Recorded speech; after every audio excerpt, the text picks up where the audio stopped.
What, you can't do Matthew? I feel like you have a take on this. I have a block on. Go ahead, Jordan. Put it hot. We can start. I have a block on calling people by their full names. Like, to me, it's I assume odd. you're David, right?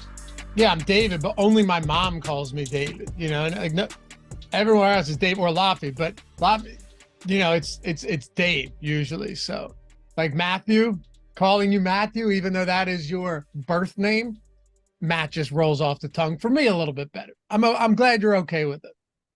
Most people call me Matt. Okay, yeah, of course. I mean, how many people? I got some buddies named Rich. They don't go by Dick, understandably, but they also don't go by Richard. Yeah, honestly, no one really calls me Matthew except like people that read my name that on there somewhere. Or like most people call me Matt or Bells is my nickname. So yeah. Well, here we go, baby. What's going on? Good morning. Welcome back from the weekend. Hope you guys had some fun sweating some NFL preseason. Oh, man. I was in the thick of it with that Saints game. Up 17-0. I'm like, we got this. Read it perfectly. Mahomes plays a drive, comes out. We're golden. Cough up 24 unanswered. I give up, come back, and the Saints get the dub. Covered by the hook. Yeah, that was the highlight of my week, dealing with a 2-year-old, 6-month pregnant wife, trying to get stuff done before vacation. Little silver lining there. But I hope you guys had a good weekend.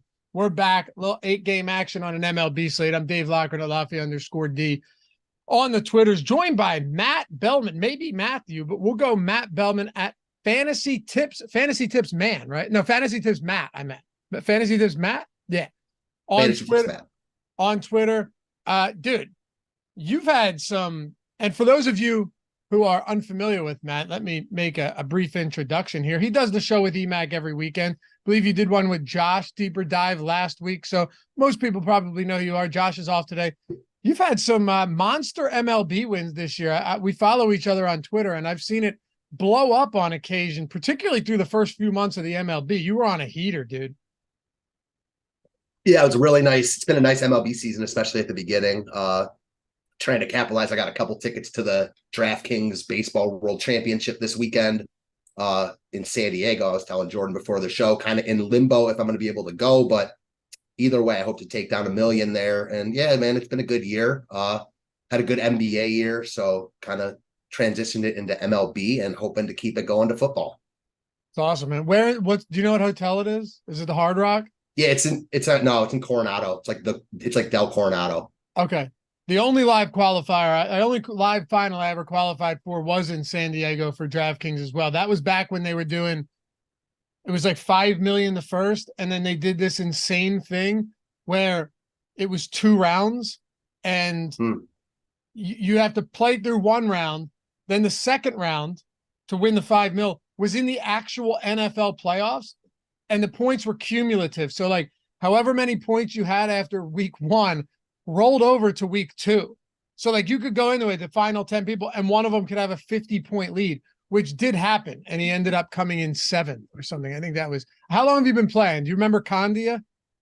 I do remember Condia. I don't remember the live finals that you're speaking of though, where it did it like that. To be fair though, I never really was a live final chaser until this past NBA season. So I never knew that. That's wild. Yeah, it was super weird. I didn't actually pay for this. They did like a Miami thing down, like DraftKings held.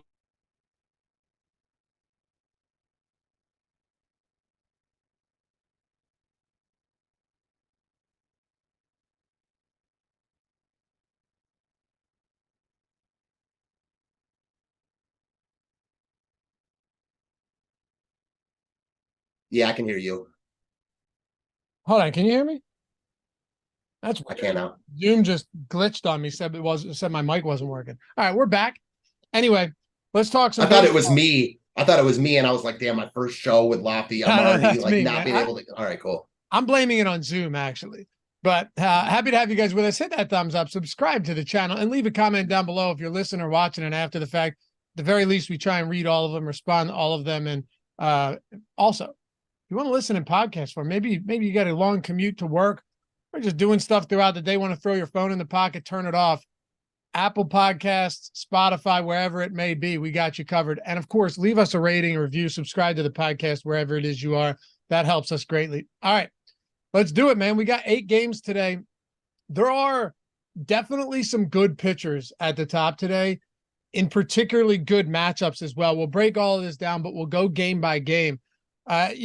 Starting with this first one, Carlos Carrasco and Quinn Priester. We didn't have a line on this. I'm not sure if both of these guys are official yet, but those are your probables. So we don't have a line on this, but man, Carlos Carrasco has been virtually unrosterable for the most part this season, just given the lack of swing and miss stuff. He's not what he once was back in his prime. And then Quinn Priester on the other side going up against the Mets at Citi Field. Let's start here. I can't imagine either of these guys are going to be chalky today. How are you playing the pitching matchup in this game? Not playing the pitching matchup in this game. Good. Okay. Really, really tough to get to either of these guys. I mean, Carrasco's been one of the worst starters in baseball this year. Priester looks like Carrasco since he's been called up. So no thank you on either side there. The offense has intrigued me, especially because we have cores, the Diamondbacks in a great spot there, are going to eat up a ton of ownership. I think basically, and I know our tools haven't updated yet, I'm assuming basically anywhere else you go is going to be contrarian. Do you agree? You have to think so. I mean, it almost always is, right? Especially when you're talking about Chris Flexen pitching at cores. I mean, you know what? I'll say yes and no. On one hand, yeah. On the other hand, this Colorado offense is so bad everywhere that it doesn't mean they aren't viable at cores. But if Merrill Kelly does in fact make this start, I know last I looked he wasn't confirmed because he was removed from last game, but it looks like he should be fine. If Merrill Kelly starts, he's a good pitcher. So would you just think that massive ownership is coming into Arizona and then just some on Colorado? Even if Kelly's not starting, I don't think Colorado is going to be overly popular because they stink. People know they stink. If you're playing MLB DFS at this point of the year, you know that the Rockies are not good. They got even worse after the trade deadline. With Merrill Kelly pitching, I don't think Colorado is going to be owned really at all. I mean, a little bit because it's cores. If he's not pitching and they have some scrub instead, then they'll get more ownership. But it's really the Arizona side. I mean, there are some good offenses on this slate because it's an interesting slate in that there are some good pitching options up top. But then at the bottom, there are some gas cans. So a few offenses to like here. And I like the Mets quite a bit, even though they've been very disappointing this season. They have. By the way, I was just throwing this in there to let them know because we updated the tools, but we don't have ownership on them yet for the top stacks and top pitchers. So let's get that. Should be up momentarily. Let's talk about bats a little bit in this game then, because you have Quinn Priester and Carrasco on the mound. This might not be Coors Field. This might not be Citizens Bank Park in mid-August. Might not be the greatest hitters park in baseball, but how much of both of these teams are you looking to get to today? So again, I want our tools to come out to really answer that question, but just off the cuff, I like both of them. I like pieces of the Pirates. Man, I still want to respect Carrasco, even though he's been so bad. He's one of my favorite, being a Cleveland fan, he's one of my favorite baseball players of all time, to be honest. He's a guy that really, really loved Cleveland. So it's hard to see him like this. Pittsburgh is cheap though, excuse me. Brian Hayes and Brian Reynolds really stand out. Hayes leading off at 3,800. Reynolds is down to like 4,300. I like those two bats from the Pittsburgh side a lot. From a full stacking standpoint, I like the Mets a little bit more. Got going last night against the Braves on Sunday Night Baseball after a really, really tough series in which they got absolutely destroyed one of those games, 21-3. I think the middle of the Mets lineup, McNeil, Lindor, Alonso, those guys look good here. And then you've got some cheap pieces to fill it out. Rafael Ortega. I think the Mets don't look as good as Arizona, but the ownership will bear that out. So in tournaments, presuming they're not getting a ton of love, I like New York quite a bit here. New York Yankees and Atlanta. Here's another one. I mean, the Atlanta Braves just every day have a run implied total north of like 5.5 at this point. It's really gotten out of control. 5.6 today, 3.7 for the Yankees. Max Fried on the bump for Atlanta. Clark Schmidt for New York. But we can tackle this one either way you want. It doesn't matter. We want to go pitching or if we want to go with hitting. Obviously, you like righties a little bit more against the Yankees, but Fried as a big favorite today. I think they're like minus 210 or something last time I looked. Is always going to be at least worth talking about against a team with a sub 4 implied total. Yeah, minus 218. And then Clark Schmidt on the other side. And how often are you willing to roster guys that are likely just walking into a buzzsaw known as the Atlanta Braves offense? Pretty much never on a slate like this. Quick aside on that point right there. I was watching the Mets Braves game last night, and they were interviewing guys from like the Braves World Series title teams. Marquise Grissom was on there. I'm sure you remember him, older player. Mm-hmm.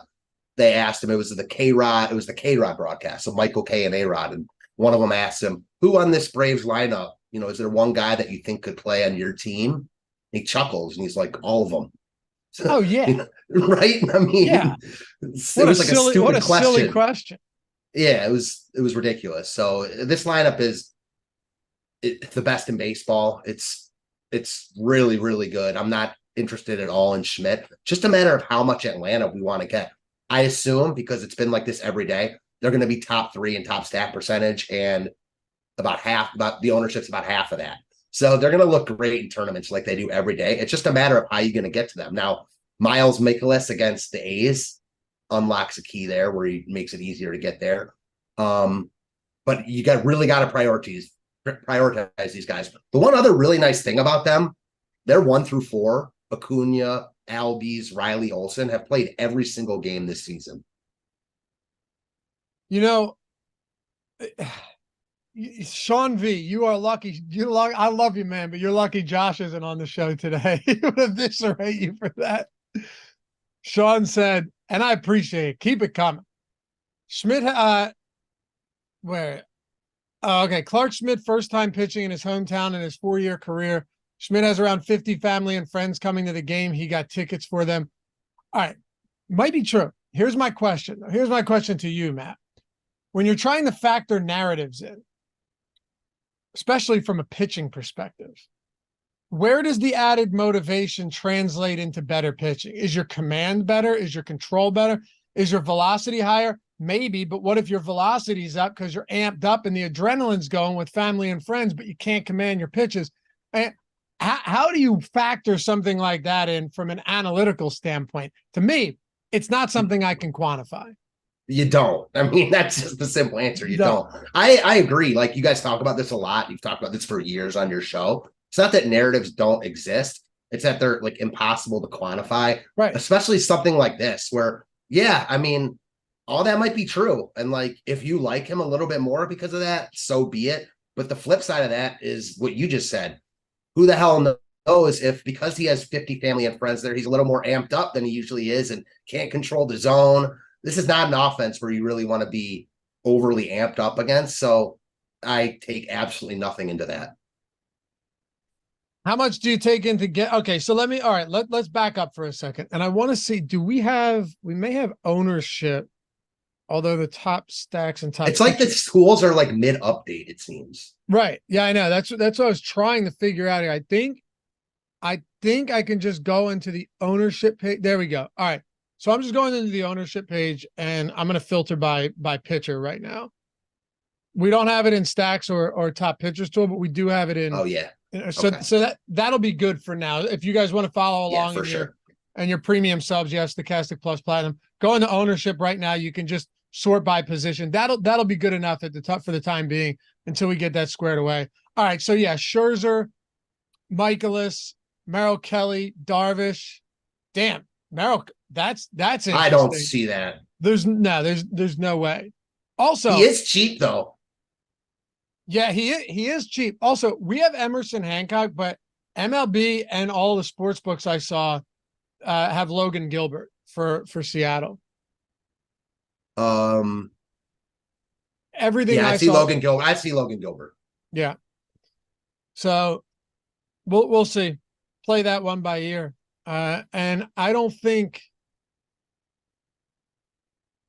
Glasnow's in there either. Gonna have to wing this one, Matt. Let's do it. I see Glasnow. He's under relief pitcher is why.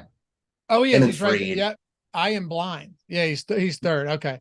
I'm really wondering what's up with the Pittsburgh Mets game though, like you said, because the line's like not really out. I'm wondering, like you alluded to, if one of these pitchers is not actually pitching.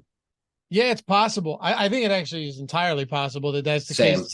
Sometimes it just happens and the probables end up being the guys that are in, but we'll see. wrapping up Yankees in the Mets game, if you had to take one piece from this game, just like most preferred piece from this game, is it pitching or is it bats from one of these two sides? Man, that's a great question. This is a game where I could see all of it doing well. Thus, I could see none of it doing well. I think ultimately, to answer your question, it would be Fried, but I don't have a ton of confidence in that. I think in tournaments, you can never go wrong with the Braves bats. The Yankee side, certainly Schmidt, no interest at all. From the New York offense side, not really, but a guy like Giancarlo Stanton, who is very, very cheap, good against lefties, don't mind him as a one-off, but I think Fried would be the top choice there. Oakland and St. Louis. Oakland, a huge dog today, plus 170. And by the way, the reason I mentioned that it's Logan Gilbert and not Hancock is because you'd have to think that Gilbert, I know he's popular. You have to think he's going to pull some ownership against this Kansas City team in a park that suppresses power, though. Right? Yeah, like definitely. you would think that he's going to get some ownership as well. So I would There's think no way that Merrill Kelly will be higher owned than him. No. Also, if Emerson Hancock was starting at $4,000, I mean, people are going to be getting the Emerson Hancock and then like jamming Braves bats and stuff like that. And jamming Arizona bats. That would probably be as chalky as possible. Scherzer or Glasnow and Emerson Hancock plus Arizona bats at Coors would be one spot that you would definitely look to get to. But I think just sorry to even cut you off, no, but I don't really ahead. understand why even anyone would have Hancock here, because Hancock pitched on the 9th. Gilbert pitched on the 8th. Yeah. So right. Why is it even I know DK had Hancock last night. Go ahead. Yeah, no, that's what I was going to say. DK had Hancock this morning as well. So now they have Gilbert. They switched to Gilbert? Yeah. Okay. So yeah, it is Gilbert. I mean, it's confirmed. If it's on, agreed. I'm always going to look at the sports books and the MLB official, because the sports books, if they put it up there and there's a line up there, they're pretty confident that's going to be the starter. I could see it if it were like flipped around where Hancock pitched a day before Gilbert, but they had like an extra day off and they were skipping Hancock, but they would not skip. You know what I mean? Gilbert's the more established guy there. Absolutely. All right. Oakland and St. Louis. JP Sears, Miles Mikolas. I'll tell you what, Miles Mikolas against Oakland, he's probably going to be relatively high owned. We have him at what do we have him at? We got to have him up there, right? Yeah, he's up there, second highest. Yeah, second highest. It is interesting though, because like you said, there are some bad pitchers on this slate, but then there's also a few options that look pretty good that aren't insanely expensive. But I guess Mikolas stands out the most among this mid-range $7,000 against Oakland. He's not a high strikeout pitcher by any stretch, but he can pitch relatively deep into games, and he's facing arguably the worst offense in baseball. How are you playing Mikolas on this slate against Oakland? I hate it, but he looks really good at this price point. It's just the matchup and the price, because like you said, there are better pitchers on this slate, no doubt. Darvish in particular is a significantly better DFS pitcher than Mikolas, with better underlying metrics pretty much all over the board. But he's 1,700 more facing Baltimore. I mean, Baltimore's good. I know you guys have talked about that a lot this year. Oakland is not good. The worst lineup in baseball. A little bit of a ballpark upgrade for them, but Mikolas is just too cheap here. I don't think you have to use him because, as you've mentioned a couple times, there are good pitching options on this slate, but you do have to roster two guys. Playing Scherzer and Glass now seems like a stretch. I mean, if you want to get any semblance of good bats, I mean, playing Scherzer and Glass now would make sense if you want to like stack Oakland, which, you know, if you're playing 150, I don't hate, but certainly not the optimal way to go. Mikolas looks really good here. He's not a great DFS pitcher by any means. He's more average than anything. Certainly more solid than spectacular, but at this price and this matchup, I get the ownership, and I wouldn't fault anyone for just eating it. You make a good point, though. Like, I'd be interested to see what the Scherzer Glasnow lineups look like, because they both have matchups against teams that can hit for power. But you know, on the one hand, with Tyler Glasnow, you already know that he's got a great park. He has a 35% K rate versus lefties, 33.5% against righties in a good park today. Man, And then you have Scherzer against the Angels, not a full strength Angels team. Both of those guys could go out there. If they both had double-digit strikeouts, you wouldn't be shocked. So who do you think the best stacks with that pairing would be if it wasn't Oakland? Are there any other cheap bats, cheap stacks that we could look at? Probably Pittsburgh is going to be Yeah. up there for sure. Yeah, even in the top stack tool, which is like not really, you can't really read anything from it right now. It seems off. They have Pittsburgh as a really high top value stack. So I get that. I think that's where people will go. It's interesting. Adam talks a lot about how, and I'm sure he's talked about this with you, about how safety in pitchers doesn't come from a good matchup. It comes from strikeout upside. Of course. This is like a perfect, I'm not sure the word I'm looking for, but the perfect like argument for that today is like, who do you think's safer today? Scherzer with a higher strikeout upside, much higher, and a tougher matchup against the Angels, or Mikolas against Oakland? It's hard for me to sit here and say Scherzer, but that's probably the right answer. Yeah, no, it makes sense. It does. And I mean, Mikolas isn't like a 10% strikeout pitcher, so there's that. That's the problem. Like you could go, Wade Miley was popular the other day, and it's like this guy's got a 10% strikeout rate or whatever. Mikolas at 16.5% there. That's pretty awful as well. Yeah. No, it's a good point.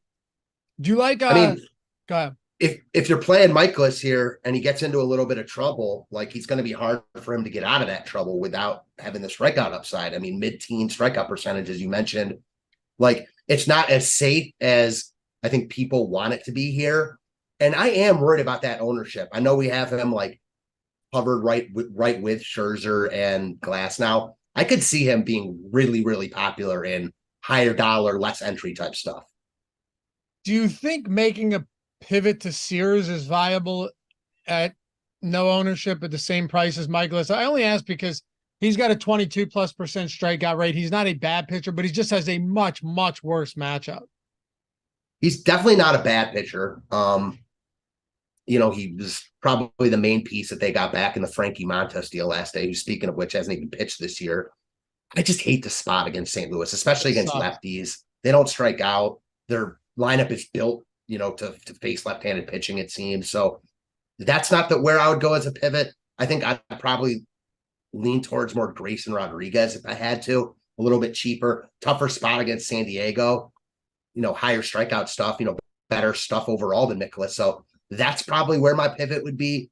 If I just probably wouldn't play Sears or Mikolas to answer the question you asked me. Okay. Yeah. Makes sense to me.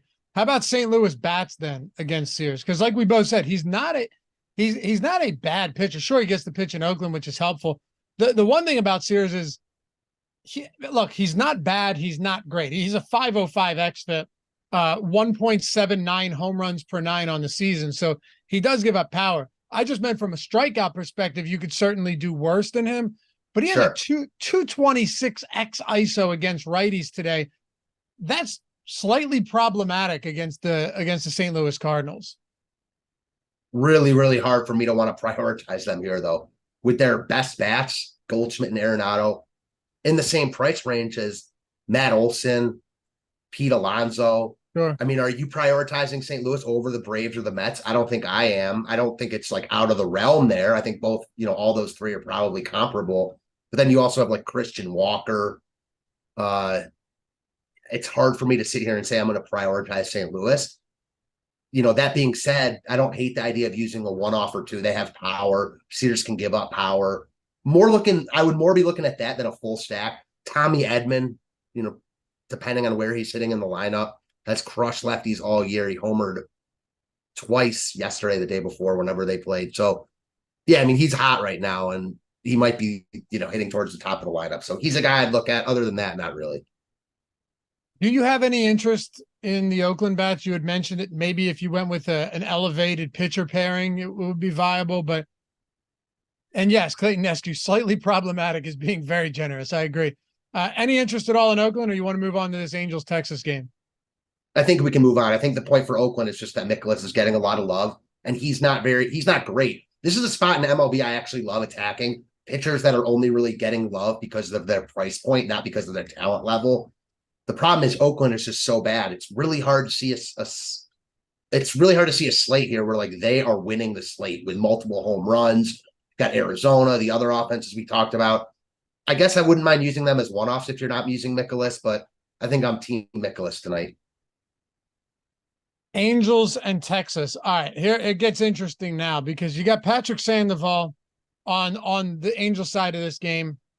Sandoval's a fine pitcher. He's just not somebody that's going to rack up strikeouts at an elevated clip. Also, not the best matchup either. 19% K rate. He is cheap, doesn't give up any power, 0.74 home runs per nine. But, again, not exactly an easy matchup. He's getting around 8% right now in our ownership projections. But on the other side, Scherzer against the Angels. I guess ultimately looking at this, the Angels, we know they have pop. Like we know there's power. Even without Trout in the lineup, this team has a lot of power. But they also strike out at one of the highest clips in the league on the active roster against right-handed pitching. So what do you make of this? Also, worth pointing out as well, Scherzer has a 22.5% K rate against lefties, 32.5% K rate against righties. So we've always known that while he's still above average striking out left-handed hitters, he is much, much, much more proficient at doing so against the same-handed bats. Yeah, you much prefer Scherzer against right-handers, no doubt. He's great against everyone, as you mentioned, but against righties, he's one of the best to ever do it. I like Scherzer a lot here. It's interesting that he's pulling a little bit more ownership than Glass now. I think the spot is probably a little bit better for Scherzer, more strikeouts there, better ballpark for Glass now. Glass now is probably the better pitcher at this point in their careers, slightly better numbers all over. I like Scherzer because I think the Angels just present a high upside matchup for Scherzer. Tons of strikeouts in this lineup. He's at home here. He hasn't been like impervious to getting hit though. So I don't think he's like who would I compare him to? Well, Strider's gotten hit a little bit, but I don't think he's like the safest option here, but he does look good. He's not Jacob deGrom pre going down this year. I was thinking deGrom too. I don't know. That's like the guy I go to. So yeah, deGrom's like the greatest pitcher we've ever seen when he's healthy, dude. No doubt. So yeah, deGrom for sure. He's not. I don't feel that way here. It doesn't give me like the warm and fuzzies, but high strikeout upside, good spot. Scherzer is right up there with Glass now as a top pitcher on the slate. He's expensive, but he's not like crazy expensive. Cole was 11.5 yesterday. We've seen Strider like 12.8. I think you can fit Scherzer pretty easily with Mikolas. So yeah, I get the ownership, and he looks really good here. Are there any bats you look to get to? I mean, obviously, LA against Texas is never gonna, or against Scherzer is never gonna really inspire you. Maybe, obviously, like an Ohtani could be interesting against Scherzer. He will give up some pop to lefties, but what about Texas bats too? Well, the thing with Texas is, I'd much rather pick on Sandoval than Scherzer. And Sandoval doesn't strike guys out like you mentioned, but he doesn't give up a ton of power either. So Texas, I think, is like fine here, but they're lower on the priority list. Their lineup is getting healthy again, though. Seager's fully back. Jonah Heim is back. So their lineup is, how it was at the beginning of the year. Very potent. They have upside on any given slate. Just really hard for me, again, like to prioritize going to Corey Seager at 6,300. If I'm going to be contrarian and play a team that's not going to get love, I think I'll just go to the Braves. Yeah. Man, you like that low-owned Braves stack, huh? Or I don't even think I'm going to play it, but like as far as tournaments go, every day it seems, just based on our tools, they're the best tournament play. I mean, if you can get there. Right. Yeah, no, it makes sense. I mean, where would you They run a lot too. Like, sorry, but that doesn't get talked about because it's hard to project. They run a ton, and steals, like, they add up quickly. And the Braves are just the best DFS offense by far. Yeah, that's not even in question. It's still early in the day, and like tools will update throughout. We'll get more information. There's still a few games that don't have lines posted yet, which happens, particularly this late in the season when you just start seeing random guys tossed out there. But where are you leaning right now as far as your favorite stacks? Like, are you looking heavy Arizona despite the chalk? Are there any other spots that really stand out? Yeah, I really like the Mets against Priester. Okay. Watch that game last night. And again, more of an ownership play because on paper, I think you're fooling yourself if you don't think Arizona is the top play on paper. The ownership will be there with Arizona, though. So kind of looking at them as maybe my fill-in pieces, like my smaller stack or one-offs, like because Arizona's going to score some runs here. Flexen's awful, and I think you want some pieces of them, but they're going to be crazy, crazy high owned. And while they have a good offense, it's not an elite offense. Now, that said, what I just said about Atlanta, Arizona runs too. So they're going to get on base here. They're going to run. It makes them look even better. Seattle and Kansas City. Oh, before we do, just one more shout out to the MLB lineup generator. Still a lot of baseball left. NFL lineup generator. Can't wait for that, man. That showdown piece that we added to that last year where you could like choose your own game scenario. So it would build lineups with the story that you're trying to tell. Obviously so important for NFL showdown, but the MLB lineup generator has just been putting numbers up for people all season long. You guys are seeing the screenshots through and through. Every single day we do the strategy show and the deeper dive. It's $4.48 for the first week, not $448. It's $4.48 for the first week. And ultimately, here's what it does. If you're new to this show, if you're new to baseball, or you're someone that maybe you're working with a smaller bankroll or not, you just don't have time to build your own lineups, or you're building lineups and struggling and you're looking for a better way to do it, to get better lineups. All the MLB lineup generator is doing is simulating lineups thousands of times, throwing all the bad ones out, giving you the best plus EV lineups. And then after that, you can decide which ones you want to discard and the ones you want to save. Once you save them, you can go in and see all of your exposure. Like let's say you save 20 lineups. You can see all your exposures. You can see all of the individual lineups. And before you go in, you can set your stack types, right? You want a 4-4, you want a 5-man stack. You want all stacks to see what you get. Or you can lock players and swap players. I always recommend going too heavy on that. Can get you into some trouble. But because, you don't want to override good lineups by putting in your own, judgment, because then that just gets you in trouble. You're like, okay, you have a plus EV lineup and now you swap 3 players. It's no longer a plus EV lineup. Check it out. $4.48 for the first week. Link in the description. It's in chat as well. I'm telling you, you're going to love this tool. Everybody else, I won't say everybody. I can't speak for everybody, but seeing the, unsolicited endorsements we get in the comments and chat and the tweets that we get with the screenshots, it's worked wonders for people. Taking the mini max, $1,500, $2,000, the quarter arcades and the 50 cent, the nickels, 1,000x ROI on those and going, oh, well, this paid for itself in the first week. And if it doesn't, you're down less than $4.50. I'm telling you, it's worth a shot, especially if you're struggling with lineups. I think you're going to love the ease of this, and you're going to love how it works. And you can upload all your lineups to CSV.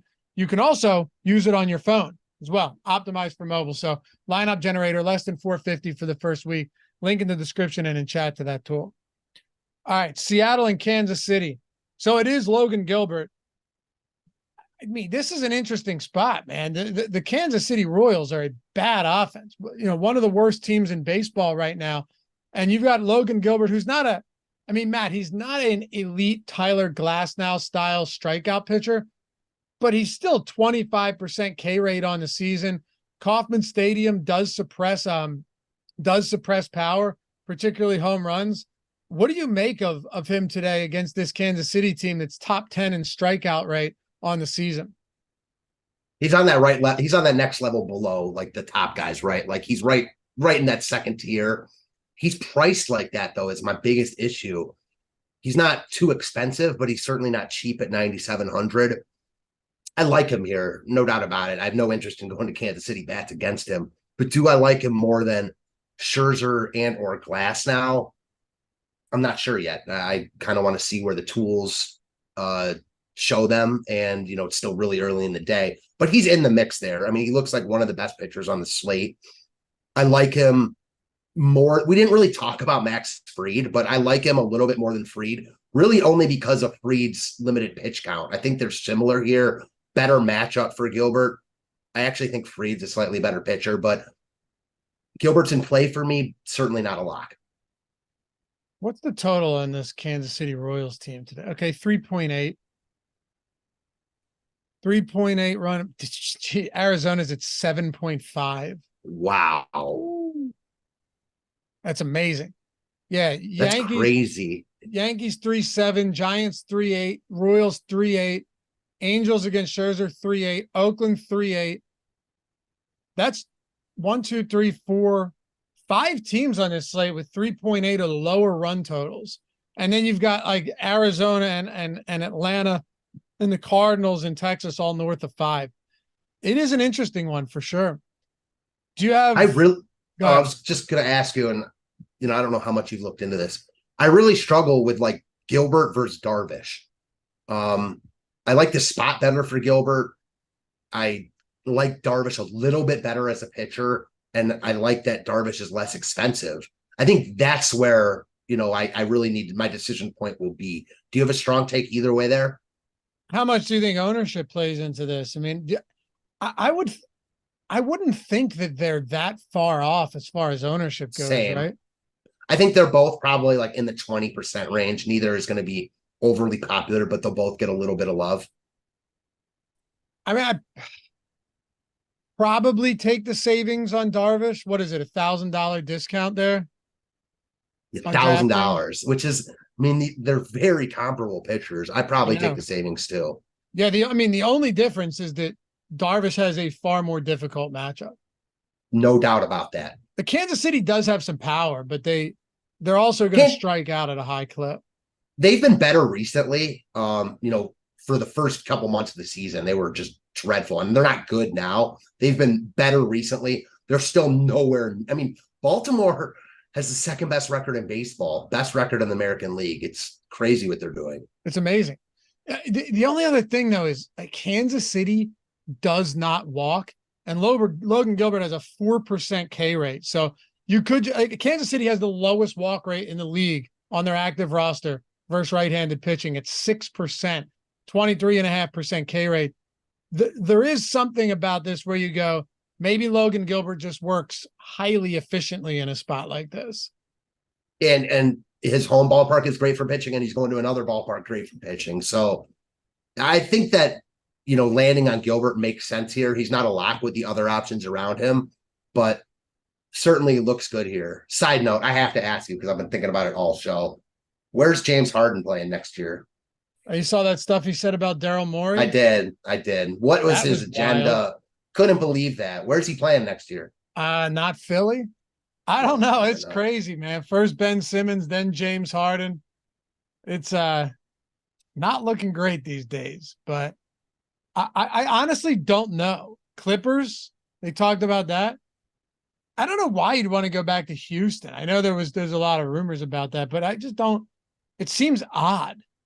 Seems odd that he'd want to go back to Houston. Who knows? Not sure who wants him at this point. Yeah.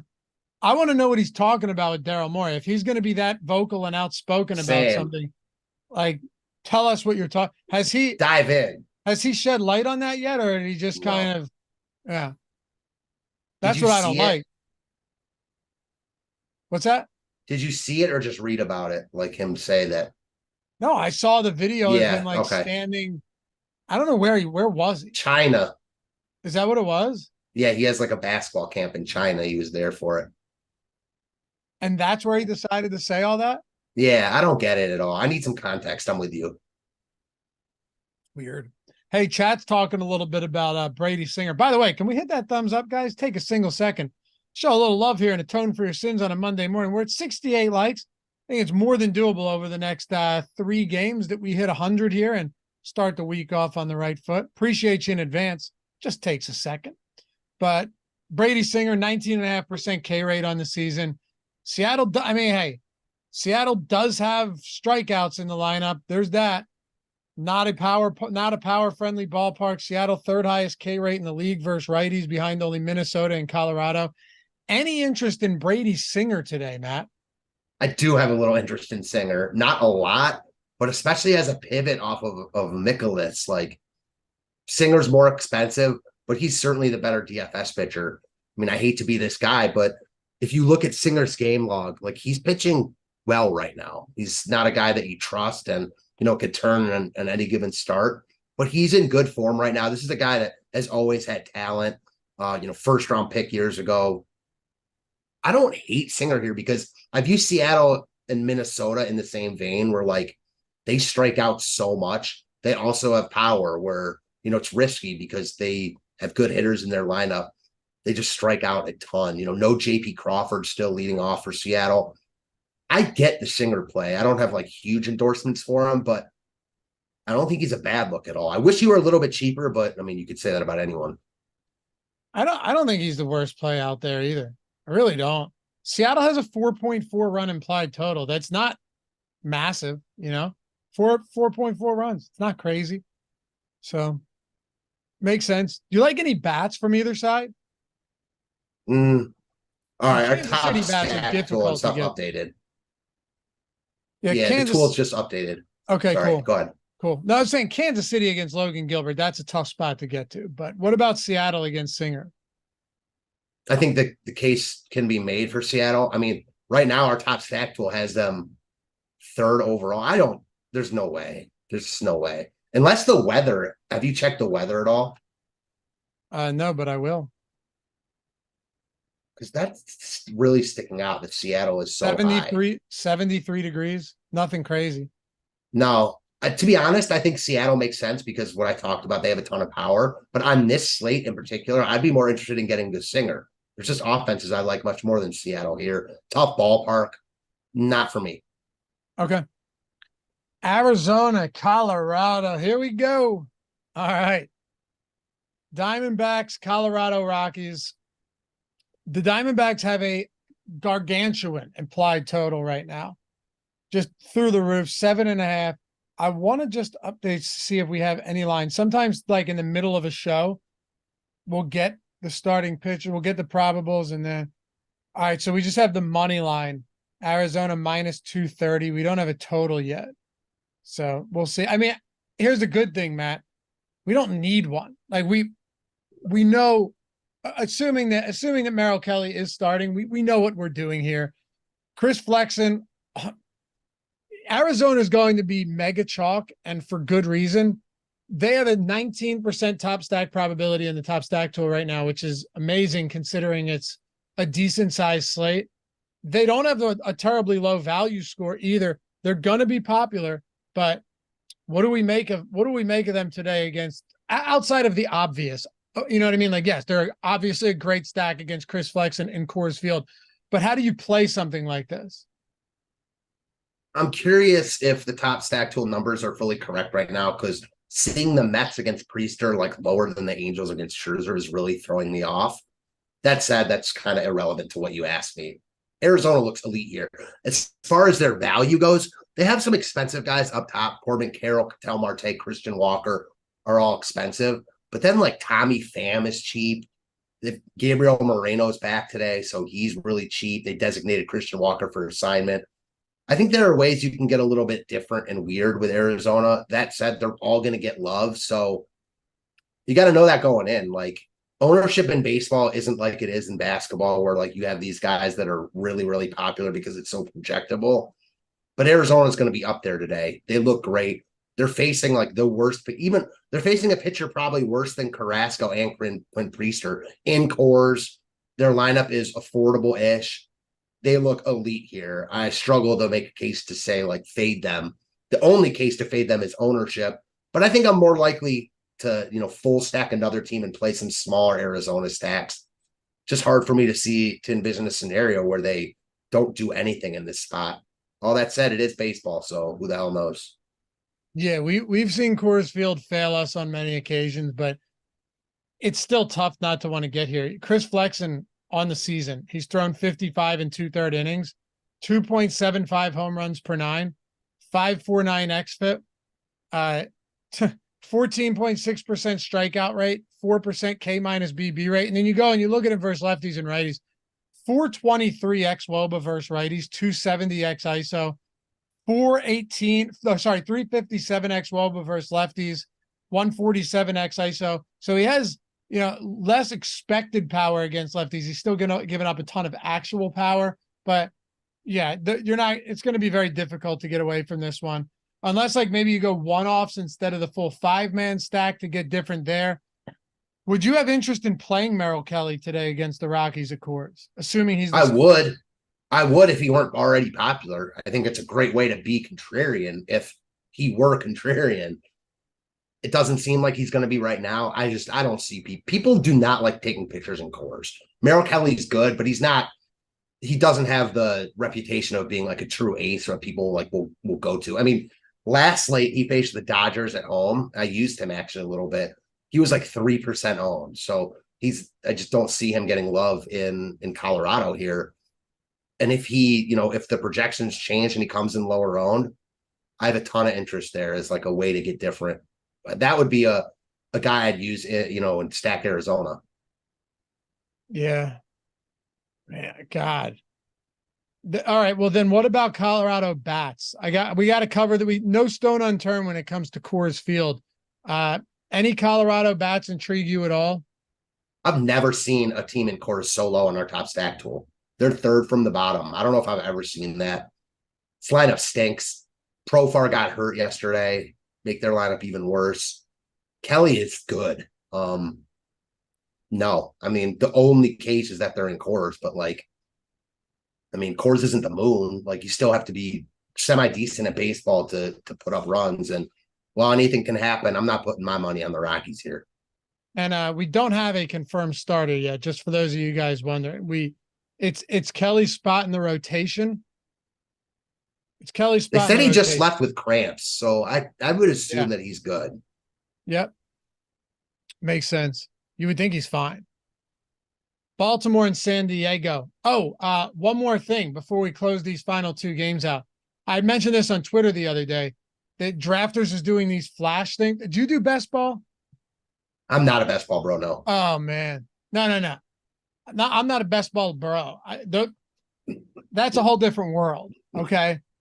But best ball in itself is a ton of fun. Drafters has pick 'em too, but they've been doing these flash sales, these flash drafts with best ball recently, where it'd be like you draft 5 teams and you get a free one. So if you haven't signed up yet, unfortunately for me, all of these, like, I can't get these deposit bonuses anymore because I've milked all of them. But on Drafters right now, they had the flash sale on the weekend. I know they're going to do more of these, Matt, because it's like 23% filled, and that season's going to creep up pretty quick. Like, I can't guarantee overlay. You would think there's going to be sizable overlay. It's a $2 million contest. Okay. 100 or 300,000 the first, 111,000 entries, and they're under 30,000 entries right now. That is a lot of entries that you have to get to. That's like 80,000 plus entries that you need to get to over the next, 3.5 weeks or whatever to fill that. They're going to be doing some sick flash sales, but you already get the first match deposit bonus, which is 100% up to $100. So I look at it like this. All right, I put $100 in, or even 20, whatever you have. But let's say you want to max this out, because you should max every bonus if you have the opportunity. You put $100 in over on Drafters. That means you can draft 5 lineups into their $2 million best ball tournament. Okay, 5 lineups, but they're matching at 100%. So now you've got 5 additional lineups for free. So you've drafted 5 lineups. You already have 5 more on tap because you got you got an additional $100 for free. And then when they do these flash drafts, they're going to do more of these. Unquestionably, you're getting another 1, maybe even 2 free lineups thrown into the mix as well. So at the end of the day, you put 100 in and you've got 5, 6, 7 free teams that you were just able to build. It is the very definition of free money, especially plus EV money with a contest that looks like it's going to overlay a massive amount. Link in the description of the Drafters. Link is in the chat. If you're not there yet and you're in a state where you can play, take advantage of something like this. Just for real, do it. We got best ball tools, rankings for Drafters over at Stochastic. Also, Drafters has their pick'em format too, where you can up to 100x your entries. You can play up to 8 legs. They've got pick'em for baseball, football coming up, and all that. So 2 different great formats over there, and they're going to be giving away some tickets. They're already giving you 100% match deposit bonus up to $100. So link in the description if you're not on Drafters yet. Link in the chat if you're not there either. Take advantage of that. Take your free money and run with it, and go win some money in some best ball contests. All right, 2 games to go here. Let's talk about Baltimore and San Diego. Grayson Rodriguez and Yu Darvish. You had mentioned Yu Darvish earlier. You want to round out your analysis on him, just kind of where you sit on a guy like Darvish compared to the rest of these higher end pitchers, because he's right in the middle of the pack at 8,700. Yeah, I find myself gravitating towards Darvish often, and tonight might not be any different. I think the scary part is the matchup. Even recently, he hasn't been in the best spots, but Baltimore is really, really good, as we alluded to earlier. So, yeah, I mean, he was at Seattle last start, and he faced the Dodgers in the start before that. So he's been mediocre in those two outings. Not to be unexpected, facing the Dodgers and then Seattle got to him a little bit. I think my biggest concern with Darvish right now, and what might take me off of him, is the pitch count. He hasn't thrown more than 92 pitches in any of his last 4 starts, in the 80s in 3 of those starts. So again, I don't want to take too much into that, because that just might be an outlier, and like he's fine to go 100 plus pitches. But especially in the Dodgers start, it was worth noting that they took him out. He went 7 strong. They were up 2-1. He had only thrown 82 pitches, and they took him out. Not sure why. Again, it was the 8th inning, so maybe that was why. There are question marks for me with Darvish tonight, namely just the pitch count and the matchup. That being said, the price tag alleviates a lot of those concerns. So like you said, he's right in the mix for me. I think as of this moment, I have him pegged slightly higher than Logan Gilbert, probably slightly lower than the top 2 guys, Glasnow and Scherzer. And Nicholas is like his own entity, because he's not as good as any of those guys, but he's in a cake matchup and he's so cheap. So he's kind of the aberration on this slate. Yeah, he is. I don't know what to do with him. With Rodriguez, you said? No, with Nicholas. I keep going back to him, because he's like the elephant in the room. Sorry, go ahead. No, I was just looking at Grayson Rodriguez, and on one hand, I mean, it's clearly not an appealing matchup against San Diego. He has been better since he's returned, since they brought him back up. The only issue with Rodriguez is the strikeouts still haven't been there. But if I were to just back up for a second, right, and go, all right, so what have we gotten out of Rodriguez since he returned in mid-July? It would be disingenuous to ignore the matchups too. And I'm doing this for my boy Adam Scher, because he can't go a show without talking 15 minutes about Rodriguez. It's fair. He finally has a team to cheer for. I get it. And Rodriguez does have, natural stuff. Like the pedigree is there. Listen to the 5 matchups he's had since coming back up. Dodgers, Rays, Yankees, Blue Jays, Astros. And the one matchup that looks pretty decent, the Yankees, he went 6 1/3 scoreless with 3 hits, only struck out 4, but had a nice start. This isn't a great matchup either, though, but I have to ask you about him just because he is very cheap. So I know you had alluded to, or talked about it, but from a cheap pitcher standpoint, who would you say your favorite sub 7K option is? Is it nobody, or would it be sprinkles of Rodriguez in there just because he's so cheap? I hate picking on San Diego, even though I think San Diego is much better on paper than they actually have played this year. I think that's a fact. But Rodriguez is so cheap. It's so interesting to look at his game log and analyze it a little bit from when he got sent down to when he's been back up now. Because like you said, he's been much better. The strikeout stuff hasn't really been there, but he's allowing no power. Hasn't given up any home runs in any of those spots since he's got called back up in a brutal 5-game stretch. That's encouraging to see. He's too cheap for his talent level. I mean, this is a guy with number 1 type stuff, if and when he ever puts it together, maybe next year, who knows. Tough spot. San Diego really doesn't strike out. Would be interested to see what San Diego's lineup looks like today. I know they started a Zokar, I think on Saturday night against Gallen, which is basically an automatic strikeout. I think he's worth a shot in tournaments as a contrarian play, a pivot off Nicholas if you're stacking Arizona. That's where I think he makes sense, as a low-owned option if you're stacking with Diamondbacks. I don't feel confident with it, but he's just too cheap for his talent level. You like any San Diego or Baltimore bats in this game? Not really. We know that Darvish is a weird cat in that it doesn't really matter who he's facing. When he has his A stuff, he shuts down pretty much any lineup that he faces. When he's off a little bit, he gets shelled by bad teams. I mean, his last bad start, he got lit up by Pittsburgh at home. So it wouldn't be like the craziest thing to see Baltimore get to him here. But they're another one. Like, they're expensive for the bats you want. Darvish is a guy I respect. So probably not with Baltimore. And then San Diego, like, I'm not paying the prices for these guys. And I've backed San Diego a lot this year. They're a team that I like to get to when they're lower owned. But Rodriguez is not giving up power. And the guys you want from the I almost said the Chargers, wow, from the Padres are really, really expensive. So it's going to be a no for me there. You'd be in good company if you called them the Chargers, dude. I know you do that. I know you do that. It's impossible not to when you're doing multiple sports at once. It really is. Where are you? Where do you live, by the way?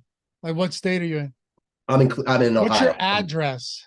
Yeah, right. I'm in the suburbs of Cleveland. Born here. I went away for college, moved to Colorado after that, and now I'm back here. Like, so are you a long-suffering? Are you a long-suffering Cleveland sports fan? Oh yeah. I mean, my dad's from Cleveland. Yeah, for sure. You buying into Watson this year? I am. I'm not like one of those, crazy Browns fans that thinks they're going to be great every year, delusional, if you will. But I like Watson. I think he's like underrated right now. I was always a big fan when he was in Houston, wanted the Browns to get him out of Clemson. So I think that he's our shot. I mean, you need an elite quarterback to be good, as you know. So do I think Watson's like as good as those other guys? Maybe not, but I think he gives us the only chance we have. I'd be the happiest person in the world if Nick Chubb just became a legitimate 3-down back. My God, I would love that. I think he's the best running back in the league. Like, on the ground, pure rusher. I think Nick Chubb is the best in football. Imagine if he had 20 plus looks per game.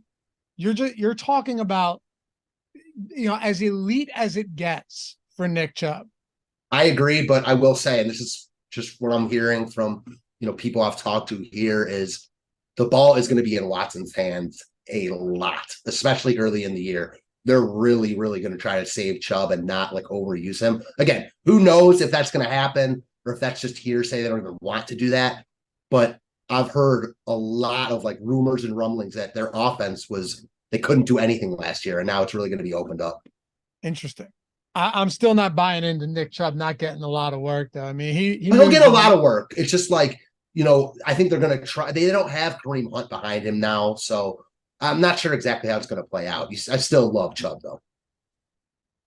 All right. Hey, Tampa Bay and San Francisco. Let's wrap this one up. And as always, appreciate you guys watching. It's been a fun show on a Monday morning. Monday mornings can be tough. I actually woke up, felt pretty good today. Took the dog for a morning walk. Some days, not so great on Monday. Weekend catching up.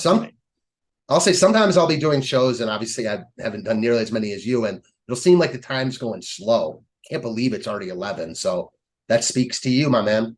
Hey, thanks, man. Just trying to drive it the way I can. Not so bad yourself, though. Solid analysis today. We're almost at 100 likes, too, so we're in business. Tampa Bay and San Francisco. This matchup for Glass now, it's just like he strikes lefties out. Opposite-handed bats at 35%. Strikes righties out at almost 34%. That's what's so fascinating about him is you can throw him out there against any lineup, no matter how they want to stack it from either side of the plate. And he goes, all right, I'll strike you out too. He is expensive, but he's so good, man. And it's not just the strikeouts with Glass now. It's the fact that, he can work deep into games. He's gone 7 innings, 7 frames in 3 straight, right? Against San Francisco, quality park for pitchers. I'm not even a little bit surprised that he has. I'm not surprised at all that he's getting ownership. I honestly thought he'd be like the same ownership as Max Scherzer, maybe even a little bit more, but he's getting less than Scherzer. Yeah, actually, now that I think about this and having talked it out a little bit, I do think Glass now is probably the number 1 pitcher. I mean, all his underlying metrics are better than Scherzer's now at this point in their careers. I don't love picking on San Francisco. Besides the ballpark, he obviously gets a huge ballpark upgrade because San Francisco. Their lineup's pesky. They do strike out, but they don't have a bad lineup. So I don't think it's the safest spot for Glass now, but I think he's the best pitcher on the slate probably right now, and he's in a fine spot. He's not expensive really at all at 10-8. So I think the decision point between Glass now and Scherzer is a real one. You probably only can play one of them. I think that pairing both is a look depending on what offenses you can get there. But if choosing between them, I'm really going back and forth. If I were building right now, I think it would be Glass now. A little bit cheaper. Numbers are a little bit better. Matchups similar-ish. I think probably more power with the Angels, better bats overall with the Giants. All in all, I think Glass now looks really, really good here. Can't believe you haven't asked me about Wander Franco yet, though. I'm not sure. I'm sure I want to wander into those waters today. Good one. Good one. That's a tough one. Plus, I'm not. Look, man, I like a good conspiracy theory or a good controversy as much as that. You've watched these shows before. I'm not afraid to dive into that. However, correct me if I'm wrong because I haven't dug much into this. It's all still just unsubstantiated rumors, right? Is that all correct? Unsubstantiated rumors, yes. But it is interesting that he did not travel with the team to San Francisco. Right. But I'm saying, do we know that? Have we confirmed that that's why? Because that is an incredible accusation to levy against somebody unless you know that it is to be true. I think that those are two different questions. I don't know if it's true or not. I don't think anyone knows, but I do think that that's why. That is why the team, but that's what I'm saying. They're looking into the social media posts. Yes. We've confirmed that they're looking into him having relations with a 14-year-old girl. Yes. Okay. Not great. And of course, yesterday with him out of the lineup, it was like Wander Franco hat day or something for kids 14 and under. Did you see that? Yeah. I looked on eBay to potentially get one of those. I couldn't. What are you gonna walk around wearing a Wander Franco hat? That's a bad idea. I could not pull the trigger. Yeah. No. Yeah. I wouldn't either. But yeah, that's honestly, that's one of those things where like I won't speak on that because that's fucked if it ends up not being true and people agree. Are saying it's like if it's true, I don't really want to speak on it anyways because everyone knows how fucked it is. And if it's not true, like you're just bashing someone for no reason. I'm with you. I was just kidding around. No. Listen, if it's true, I will speak on it happily. And that, but man, it's almost like there's not that much to be said if it's true though. Like he's an idiot. He's just a scumbag. Well, again, I don't want to I'll get fired up about that. But I'm with you. Yeah, not good. So I guess we won't be playing him today. We will not. I don't think that Tampa, it's interesting. They're really low on our top stack tool. If this is actually how it ends up shaking out, Tampa's got power in their lineup. Obviously no Wander now, but he's really expensive. So it just means their lineup got a little bit cheaper. Awful ballpark. But this is another one. I don't mind like an Arozarena one-off. Presumably it's Mania coming in. That said, though, San Fran, we don't know what they're doing as far as their pitchers are coming in, the probable long relief. I was trying to make a case for Tampa, and I don't think using a couple bats there is crazy, but not a team I'm going to stack at all. Tough ballpark. Who knows what their lineup's going to look like. Other good offenses, no thanks. GoFies said she had a fake ID. I can't tell. I can't tell if that's serious or not, or if he's just joking, but pretty much tell you that I don't even if you have a fake ID at 14, come on. Man, I don't know anymore. Like, honestly, I'm with you, but at this point, like, there'll be some people or like I know where you're going. Anymore. Hold on. You just don't know anymore. I see you're trying to choose your words carefully. Yeah. I know where you're going with this, and I agree with you. However, you talk to them once and it'd be pretty evident. I'm with you there. Plus, that is like real young. Like if it's like 17, I get it. That's different. 17-year-old girls out there look like they're 25. But now 14-year-olds don't look like they're like 17 now is the thing. Yeah, but I'm saying, like, have you talked to a 14-year-old? Like, I have a niece. You talk like, oh no, you're right. The 14, yeah, you're right. Do you like any bats from either side of this one to wrap it up? You talked a little bit about it, but Sean Manaea likely getting the long relief here behind Walker. Not really, because we don't even know if it's going to be Manaea. They mess with us every day on that, it seems. So Benaya is fine to pick on if you want to use like a Rosarania, but I'm not going to sell my soul for the Tampa stack here. And then the Giants, like, nah. I mean, Gladstone's really good. No thanks there. Hey, Matt, this has been fun, man. Nice work. Is this your first strategy show? Like weekday strategy? Yeah, it is show? actually. Nice. Yeah, it is. No, yeah, I think I did one with Neil a while ago, but I can't remember if that was strategy or in the afternoon. So I think it's my first. So thank you. Yeah, man. Great job. Follow him at Fantasy Tips Matt. Just having a monster MLB season. You could learn something from this guy. Follow me at Laffy_D on the Twitters, LOUGHY_D. Shout out to Jordan Klein for producing. Shout out to you guys for hanging out with us. And remember, drafters, massive deposit bonus. They're going to be doing a lot of flash sales on those best ball drafts. Massive overlay. Link in the description and link to all of our tools. 50% off the lineup generator. 15% off Stochastic Plus Platinum, 50% off, sorry. A week, a month, one sport, all sports, however you want to play it. We got you covered. All of it is right down there. And we'll catch you back here for the next one. Peace.